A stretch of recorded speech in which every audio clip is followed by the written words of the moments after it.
So, hi everybody, all sitting in our various lounge rooms somewhere.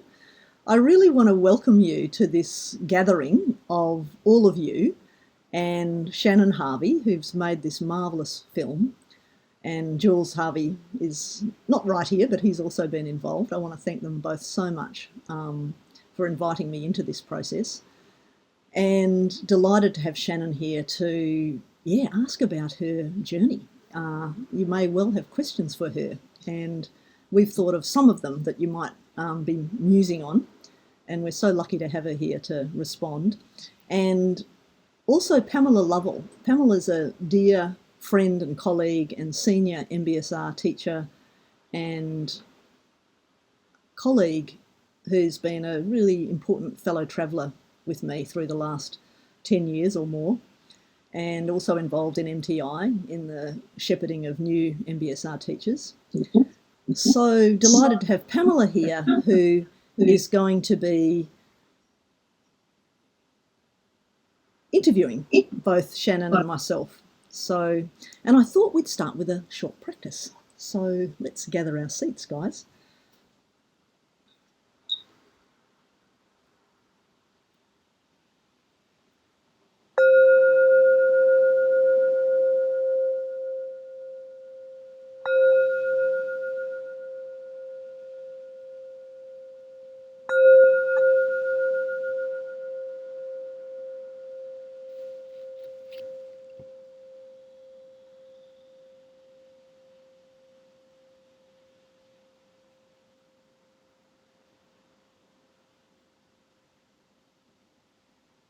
Taking up this moment with your care and attention, and just letting yourself land.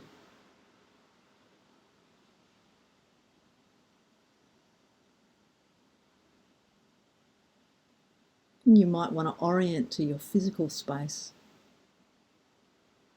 this very body that's occupying the space you're in.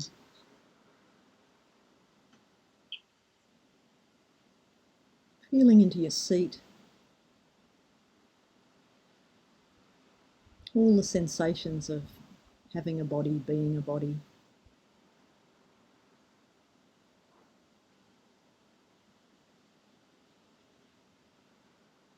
Feeling into all the contact that you're making with your environment as you sit here.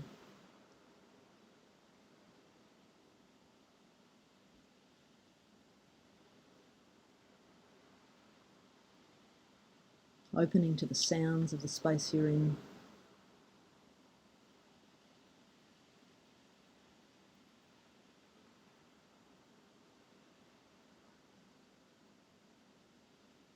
Quality of gravity falling through your body.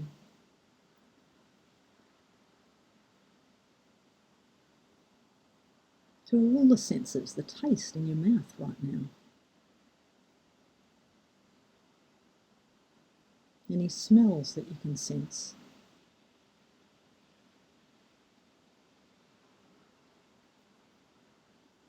And opening to your visual field. If your eyes are closed, you might want to open them and take in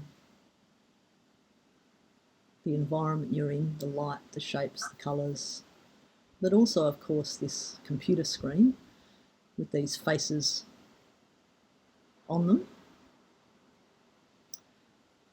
So a deep welcome to you all, and to Shannon and Pamela for being here and sharing this space together.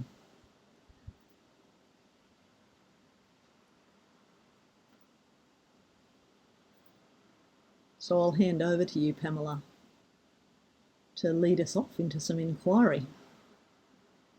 That's okay. Thanks, Tim. Shannon, it was such a pleasure to screen your film, and of course, lots of questions we often have in films, thinking I'd love to ask the person this or that. And so after I viewed it, I jotted down some questions, and really happy to have you answer them. And one that I started with was if someone was just curious about mindfulness to see if it was for them, what would you suggest? Ooh, I can tell you about the way I went about my year of living mindfully, which is that I simply started by practicing using an app.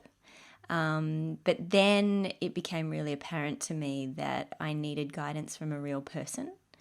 And that was a real shift for me in the practice because I signed up to MBSR with Tim.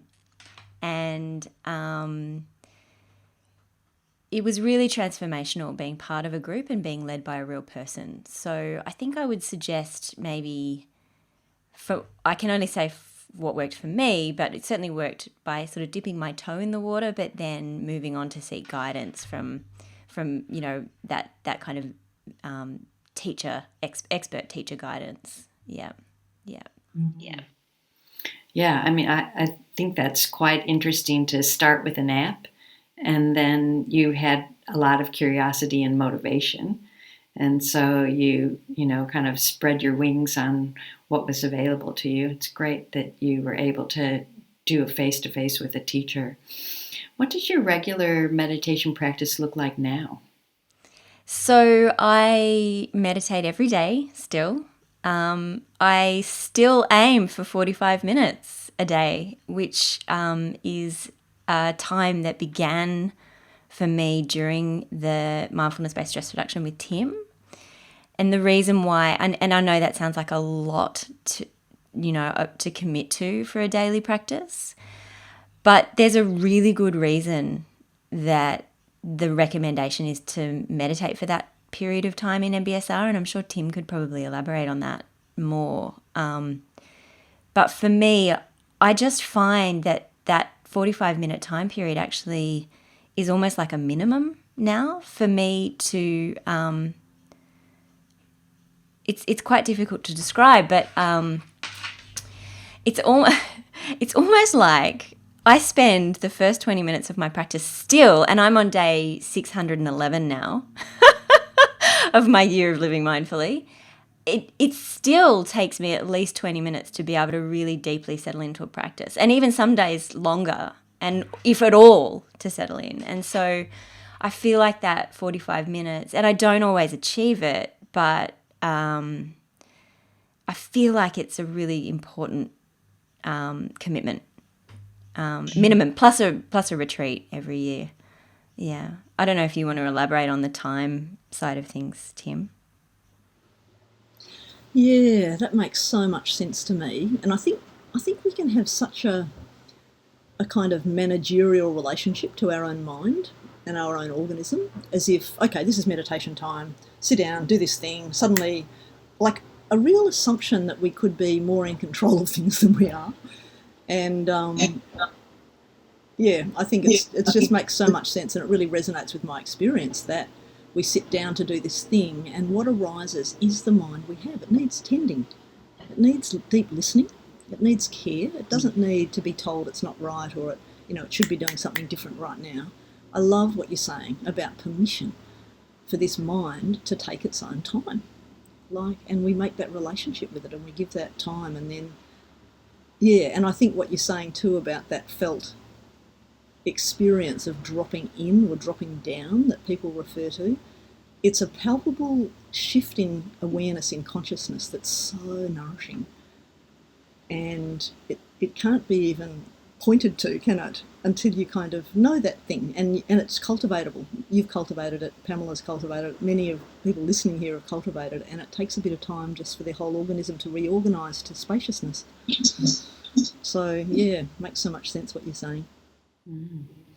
So, given that you've got two small children, and and a job and a family, how is it that? What are some of the strategies that you use to get this practice in 45 minutes or whatever you can do? So I use this technique developed by a researcher named Peter Goldwitzer at New York University, who's an expert in changing behavior.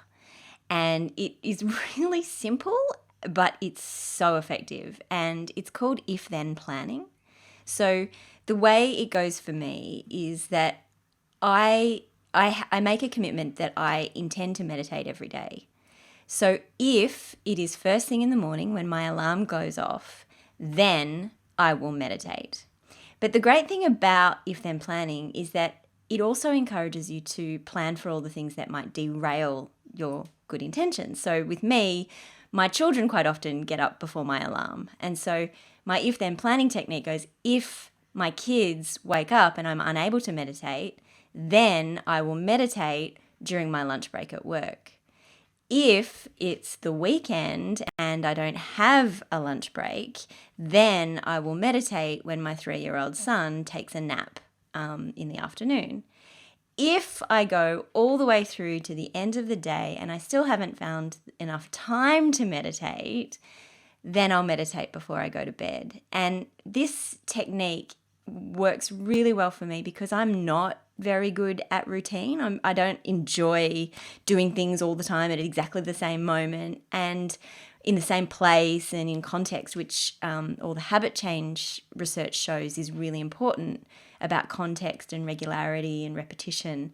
So the if-then planning technique actually means that mindfulness is something I do every day, regardless of what is thrown at me. And there are some days that it is enormously difficult to fit it in. Where I don't even have time to, blow my own nose or have a shower, let alone, sit down to meditate for 45 minutes. But that commitment, the if-then commitment, always takes me through right to the moment before I go to bed. And I confess there was one day where I had not found time to meditate, and it was just one of those days where just nothing went to plan. And I meditated at 5 minutes before midnight. But I have still meditated every day. Yeah, so what have you continued to notice in your health or well-being or in your relationships to yourself and to others? Oh, well, the practice is, I'm still a beginner. I still know nothing. And so I really feel like this is the very, very beginning of a lifelong commitment to mindfulness. This is not my year of living mindfully, but my life of living mindfully. And so I just get interested in exploring new aspects of this constantly. You and I, Pamela, you've just earlier before we started recording told me about us both attending an Insight Dialogue retreat together. And that was fascinating. That's mindfulness in dialogue with others. And it really just took my practice to a whole new level. Well, the other thing that I was really curious about is that you had so many experiences in this year of living mindfully, like talking to so many people in, I don't want to call it the industry, but let's say the mindfulness space, and scientists, researchers, practitioners, and so on. And then you had so many tests yourself, of your genetic markers and all kinds of things that were really interesting.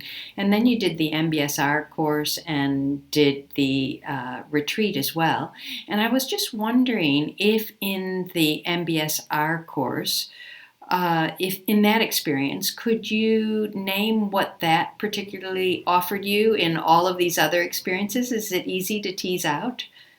MBSR was such a crucial part of my own year of living mindfully, and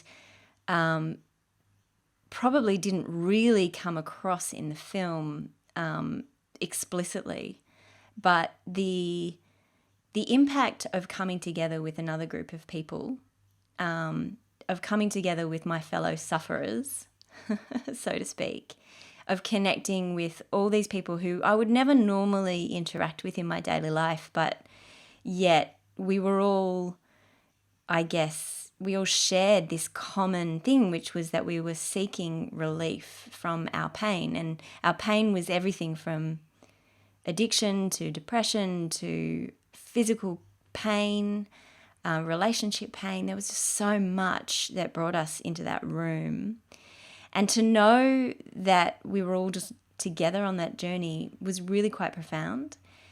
The other thing I think about MBSR is that it's actually really about Tim as this kind of expert, but showing us how to find solutions to our own problems. Kind of giving us the inner resources to do it for ourselves. And it was extraordinary from that perspective. Yeah. And then for the retreat experience, many people who do MBSR are kind of curious about what would it be like to go on a 5 or 7 or, in your case, 10-day retreat. And they approach that with a bit of trepidation or feel like it's a bit daunting. And I just wondered if there was how was it for you? Was it kind of a shock, and or did you just like fall into it and, experience it? I'm sure that over 10 days you probably had some really wonderful experiences and some that were probably less wonderful, but just wondering how that was distinct for you, and what you felt that was like. If not for the fact that I was being tracked by a team of scientists, I don't know that I would have ever committed to a 10-day silent retreat. That's the truth. It's a huge commitment. Like when you have 10 days, why would you not go and sit on a beach with your family? Or why wouldn't you, go and have cocktails by the bar? And have somebody cook you meals for 10 days, in a luxury environment of some description, or even camping or whatever it is. Why wouldn't you go on a holiday? And I actually put that to Patrick Carney, who was my retreat teacher. And he said, because have you ever come back from a holiday and felt like you need a holiday?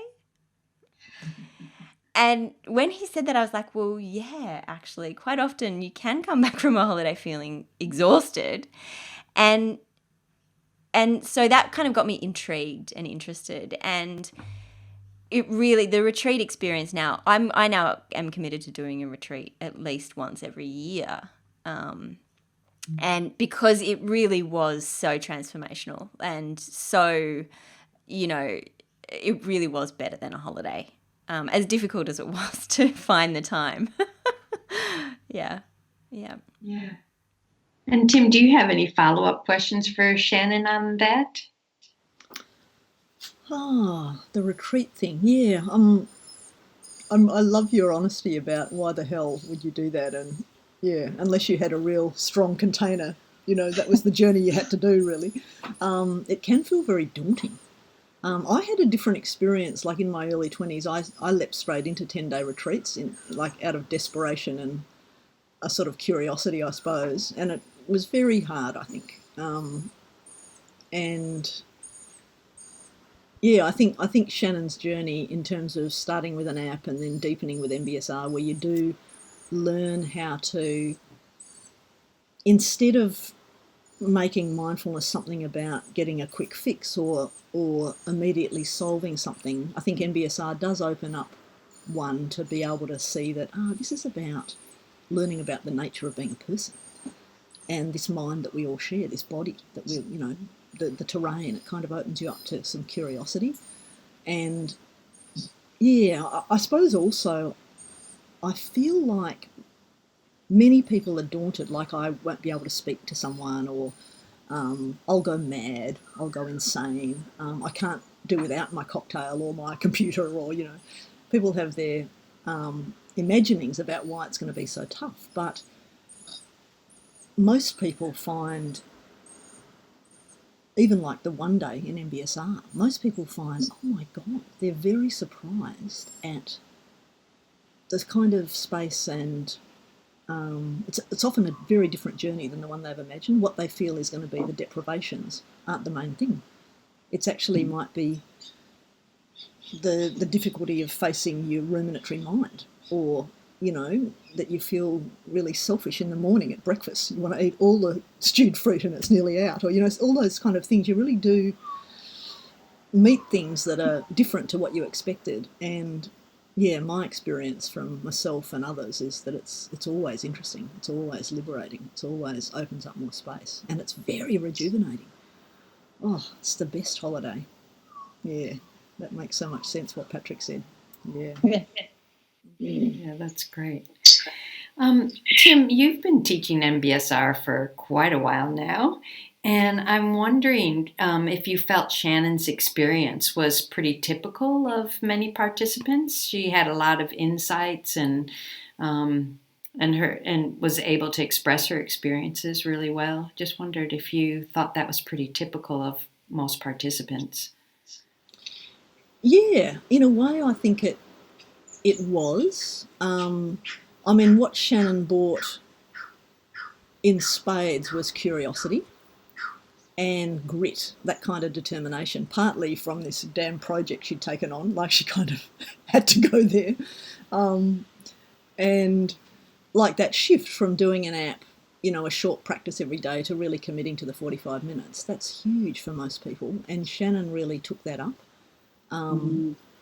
So her persistence, I think, was really important. And some people, because they don't have the container of having to commit to something outside, it's tough. I think it's really hard to really commit to this new way of processing information that's coming out of your body, your mind, your emotions, and to really turn towards what I saw Shen doing, which I think many people who are really up against it in all sorts of the suffering they bring, if they can really even do that experiment for 8 weeks like Shannon did, of going, okay, this feels like I'd rather not do this, or I'd rather turn away, or can, all the doubts you have, can this be helpful? I'm just sitting here ruminating, or my back's hurting more, or, my insomnia is getting worse.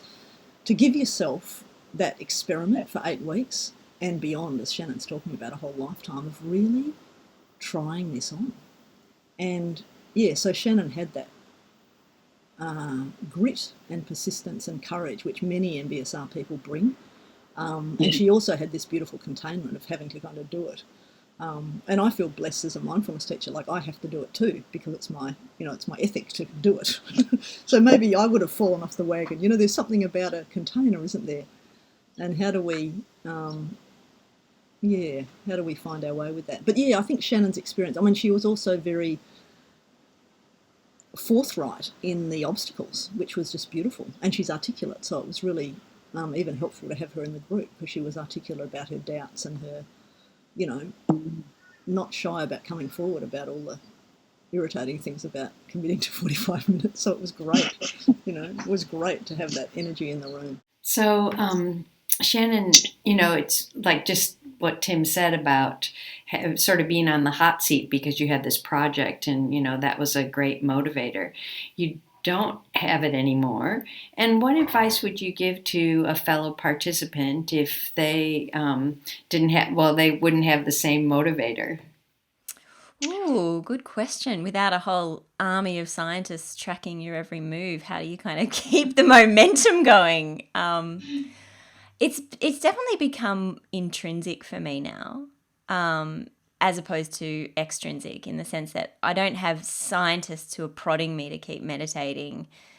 It's that I meditate now because of something from within. It's like a sort of an inner desire. So, and I think it's a lot like exercise for some people.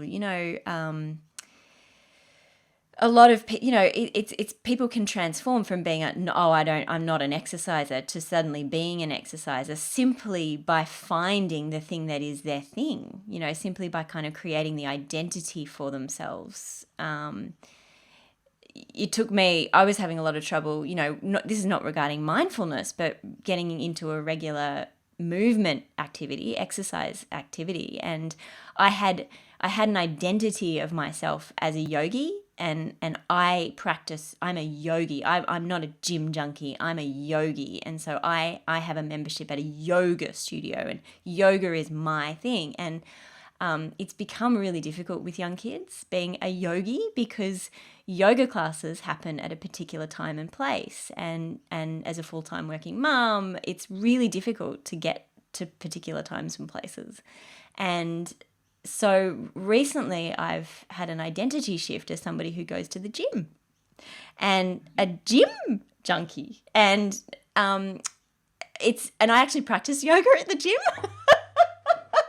But I can practice that, when there's no classes, I can take my yoga mat into the studio and I can practice there, or I can do whatever else at the gym I want, but I don't have to be there at a particular time and place. So I guess what I'm trying to say there is that there was an identity shift there. And I think maybe that could be a helpful thing. People might be struggling with the idea of themselves as a meditator.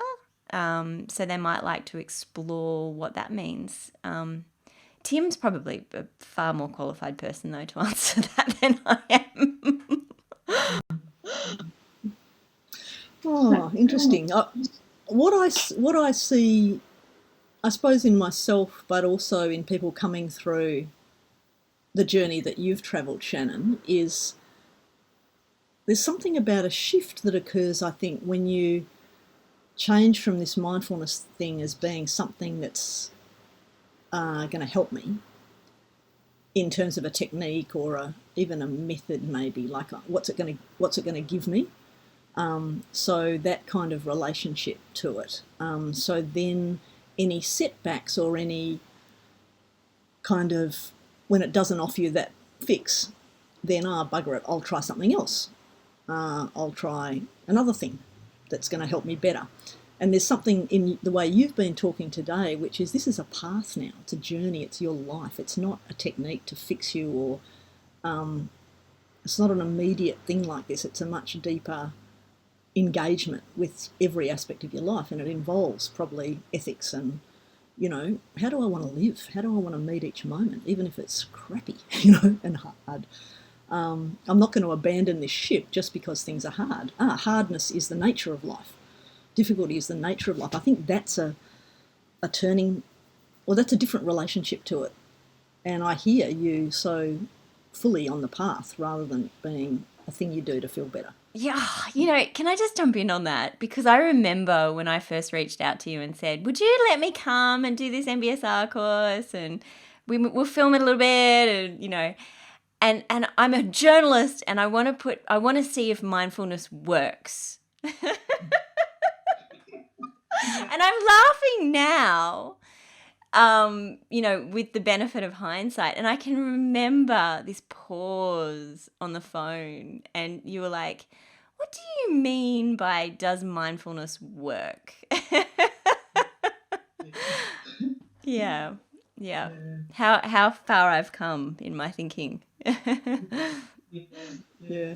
I've got a niece who's now 30-something, and when she was about 12, she got a surfboard for Christmas, and we're down at Margaret River in WA, and she was so excited with this surfboard, and she goes in, and it wasn't a very big surf that day, thank God, but she goes in, 10 minutes later she comes back, she throws it down on the ground and says, it doesn't work.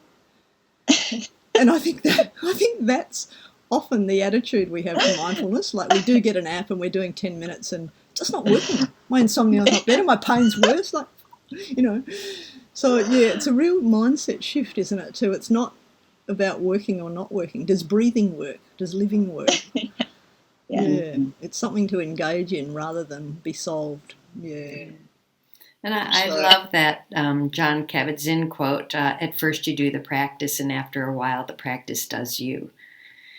It just feels like in the film, Shannon, I was watching you say, I just want to be a better mother. I want to be a better wife. I want to be a better. And I thought, which often we all come to, we want to do something better or, be more compassionate or whatever it is.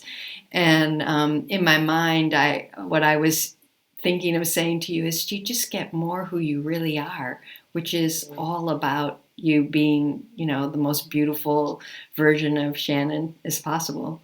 So, yeah, I loved that part when you said that. I could really relate to it. Okay, guys, I see the time is, like, Tim, you got to go. And I just wondered if you wanted to say anything more, Tim, in terms of, as Dan Harris always says, the plug zone.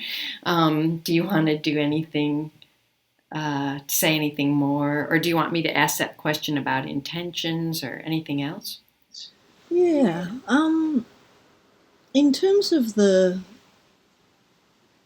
plug zone, I think there are many wonderful MBSR teachers in Australia, and Openground employs some of them.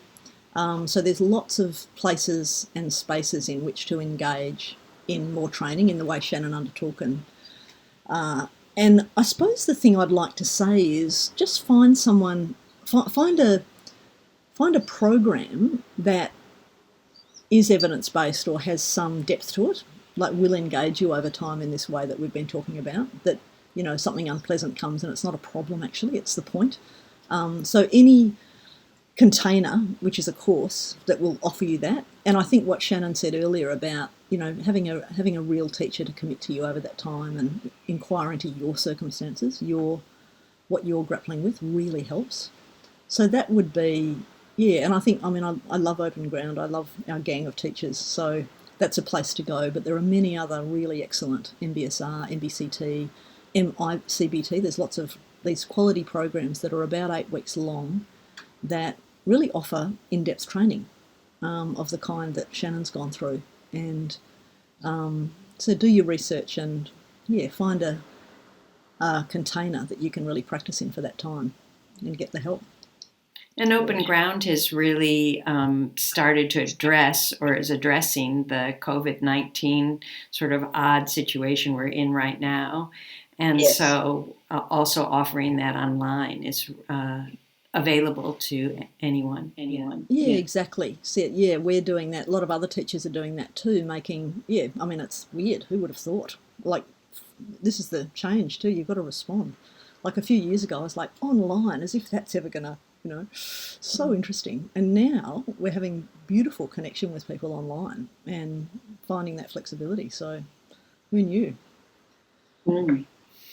Well, thank you both. It's been great chatting with you and hearing a little bit more about your experience, Shannon, and Tim as well, just talking about her experience of teaching and teaching you, which is quite fun. So, yeah, just great.